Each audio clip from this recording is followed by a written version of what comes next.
Hey, thanks for checking out my new video. This video is the first of my free devlog series from my current Unity MMO project, Encardia. The free series will feature a basic overview of the project throughout its various stages, to give viewers some insight into the development process and look at how the game's progressing. I'll also be developing a more in-depth devlog that examines each aspect of the game's mechanics and design.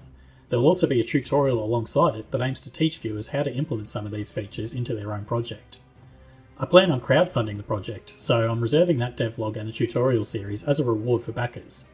I'll be releasing a video to announce the campaign when it starts if you want to get involved. But now back to the project. You're probably wondering what Encardia is. Well, other than a Google Latin translation to precious stone, Encardia is the name I've given to my fantasy realm. Lore-wise, it revolves around a high fantasy world where humans broke free of the will of the gods by imprisoning them within a giant crystal known as the Encardia. From this crystal, magic emanates into the world, which can then be utilised by the mortal races for their own gains. And so the mortals fight their own battles for dominance, all the while the gods are seeking to break free and once again rule. That's a pretty generic overview of it, but there's a mechanical reason for the broad approach to the story.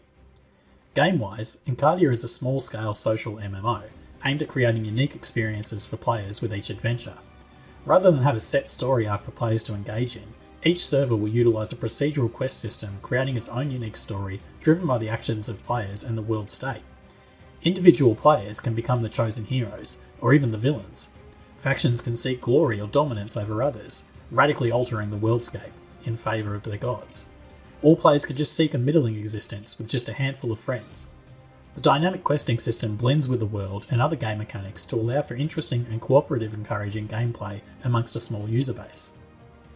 When the term MMO is used these days, people think of grand designs where thousands of players interact with each other in virtual worldscapes. Decades of development in this genre has forged a formulaic approach designed to handle the limitations imposed on massive player bases, mixed with a drawcard gameplay to generate the revenue needed to fund continuation of service. To me, MMO has always just meant the ability to have over 50 players concurrently in a single server. I describe Project Encardia as a small-scale MMO to try and portray the fact that the gameplay will not be similar to other MMO titles.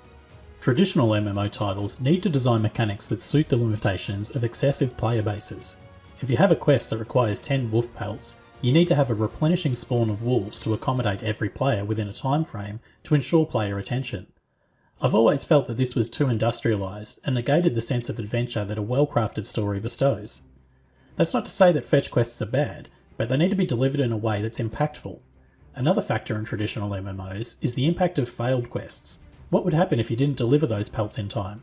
Impacting the world space for thousands of players would be catastrophic, so these quests generally have no failure result other than maybe a penalty to the player. In Project Encardia, those 10 pelts could be the reason why a village survives a cold winter. The dynamic nature of quest generation, alongside the consequence of failure, encourages both cooperation and conflict amongst players, assisting with generating a unique experience each play session. But this also means limiting the concurrent players per server. Whilst this seems antithetic to massive multiplayer, the experience amongst 50 to 100 players is more likely to seem massive than a hollow passing by of an additional 900. From a social perspective, between 50 to 100 players is enough to give the user a perception of a massive world filled with life, also to generate social groups and forge friendships with meaning, while still retaining competition and interactions outside of the social sphere. This limitation also assists with presenting unique game mechanic opportunities which fail at larger scales. There are other aspects of the game that set it apart from others in the genre, which I'll talk about more in further logs, but I want to clarify the game isn't about redefining the genre, its focus is on making an enjoyable gameplay experience for the players. But this is also a devlog, so where would I be without explaining where the project is at? Well, I'll go into more detail in my backer videos, but currently I have a bare bones framework filled with some art assets that lets me spawn players into the world that can run around, changing clothes and punching a bunch of AI spiders that also spawn dynamically into the world via dungeon spawners. It actually looks pretty cool and has been tested online with friends at a limited capacity. I've been stress testing a bunch of different AI systems as well that are available with Unity, but I've not been happy with how these have operated at scale. So I've been designing my own system and I'm in the process of developing that and testing it in the online environment. The system will be similar to a goal-orientated action planning or GOAP system.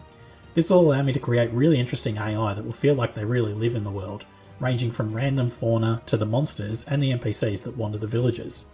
I'll be releasing more on this system and how it comes along in future videos. So thanks for checking out my video. There's so much more to cover, so I plan on doing some more short focused videos to explain more of the various elements for people who are interested in the game itself rather than just the development. And as mentioned, I aim to start a crowdfunding campaign to assist with production, and I'll deliver a tutorial series as a reward tier. Feel free to like or subscribe if you're interested in future content, and I'll see you in the next video.